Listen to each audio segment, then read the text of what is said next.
आज 24 जनवरी है, दिन शनिवार। आइए जानते हैं बिहार की 30 फटाफट बड़ी खबरों को। और इस न्यूज़ को आप किस जगह से देख रहे हैं हमें कमेंट बॉक्स में ज़रूर बताएं।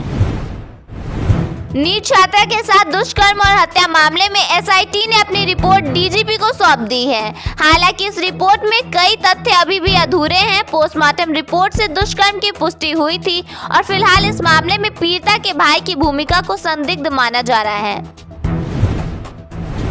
जम्मू कश्मीर के डोडा में एक बुलेट प्रूफ वाहन के 200 फीट गहरी खाई में गिर जाने से आरा के रहने वाले जवान हरिराम शहीद हो गए हैं। इस हादसे की खबर मिलते ही उनके परिवार में मातम छा गया है।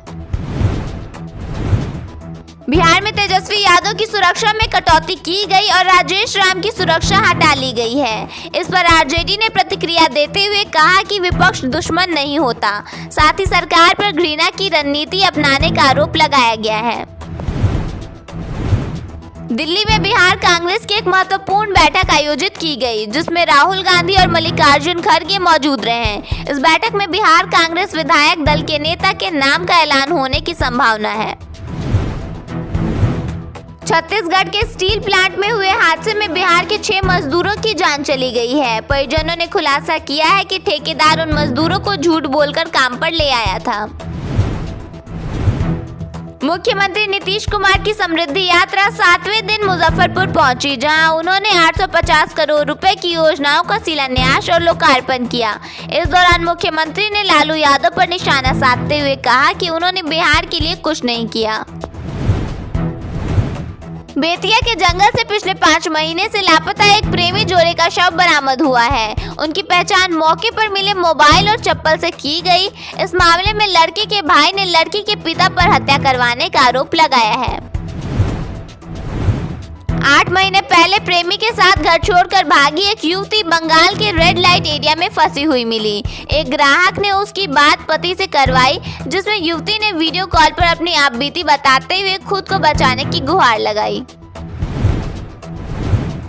बिहार पर्यटन विभाग ने 1 करोड़ रुपए की लागत वाली कैरावैन बस लॉन्च की है। इस बस में 5 स्टार सुविधाएं मिलेंगी और इसका किराया 75 रुपए प्रति किलोमीटर तय किया गया है। इसकी बुकिंग ऑनलाइन की जा सकेगी। मोतिहारी में एक बैंक मैनेजर का शव फंदे से लटका हुआ पाया गया है। परिजनों ने मैनेजर की पत्नी का एक्स्ट्रा मैरिटल अफेयर के चलते हत्या करने का आरोप लगाया है। दोनों ने साल 2018 में प्रेम विवाह किया था।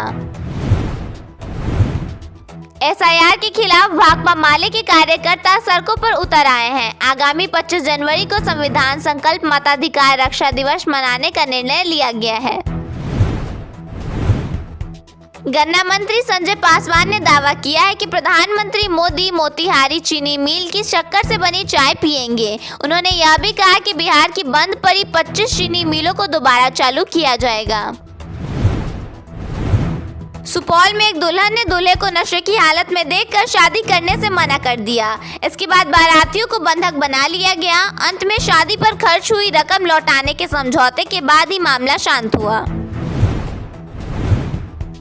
बिहार के आज सभी जिलों में मौसम सामान्य रहेगा। न्यूनतम तापमान 8 से 14 डिग्री सेल्सियस के बीच बना रहेगा। सुबह शाम हल्की ठंड महसूस होगी।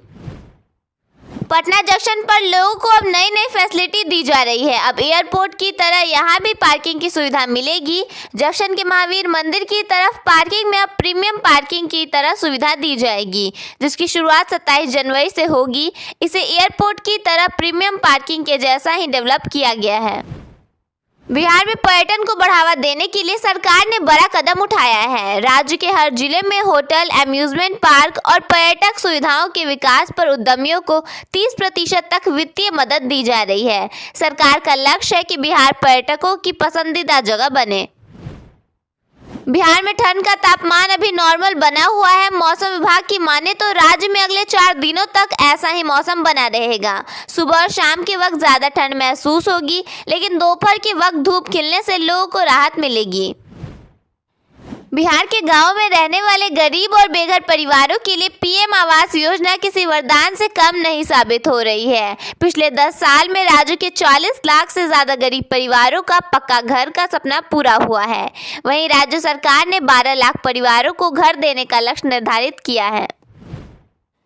ग्रामीण इलाकों में घर बनाने के लिए सरकार 1,20,000 रुपए की मदद देती है। यह पैसा 3 किस्तों में दिया जाता है। इसके साथ ही मनरेगा से 90 दिन की मजदूरी के रूप में करीब 22,950 रुपए और शौचालय निर्माण के लिए 12,000 रुपए भी मिलते हैं।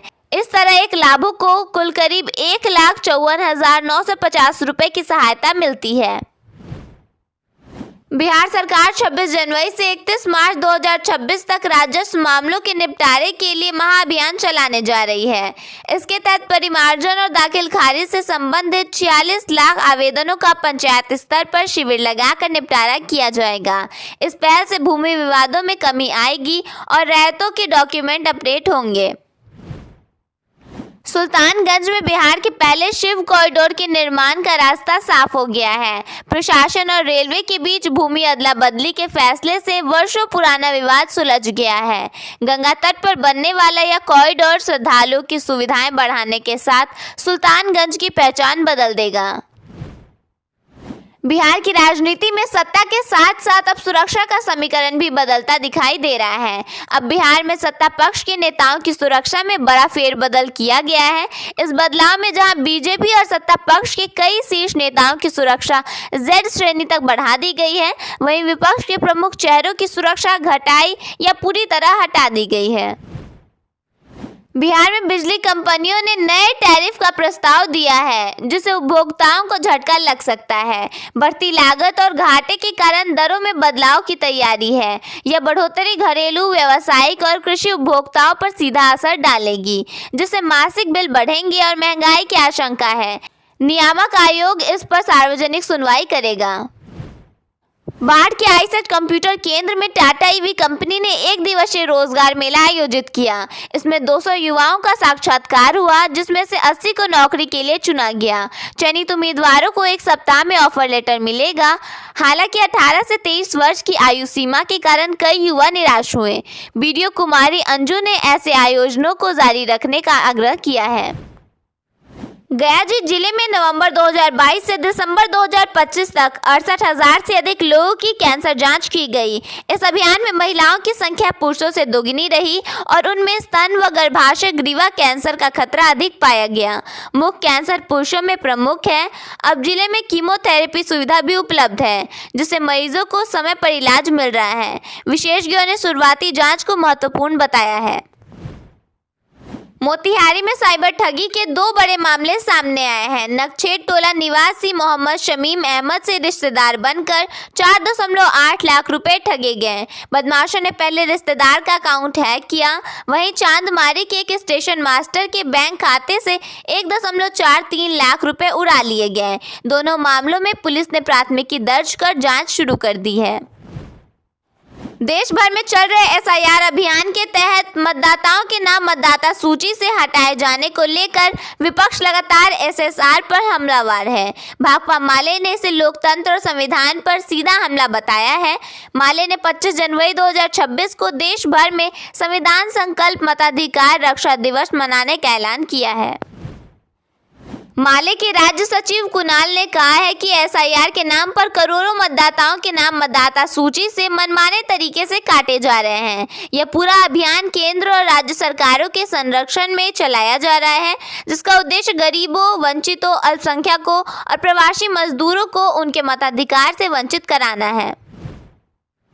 मुंबई में बिहार भवन के निर्माण को लेकर सियासी बयानबाजी तेज हो गई है। महाराष्ट्र की क्षेत्रीय पार्टियां महाराष्ट्र नवनिर्माण सेना और शिवसेना ने विरोध जताया है। इन पार्टियों का कहना है कि मुंबई में बिहार भवन नहीं बनने देंगे। जवाब में जेडीयू और भाजपा ने दोनों पार्टियों को चेताया और कहा, हुल्लड़बाजी छोड़ें, शांत रहें। मुंबई में बिहार भवन बनेगा ही।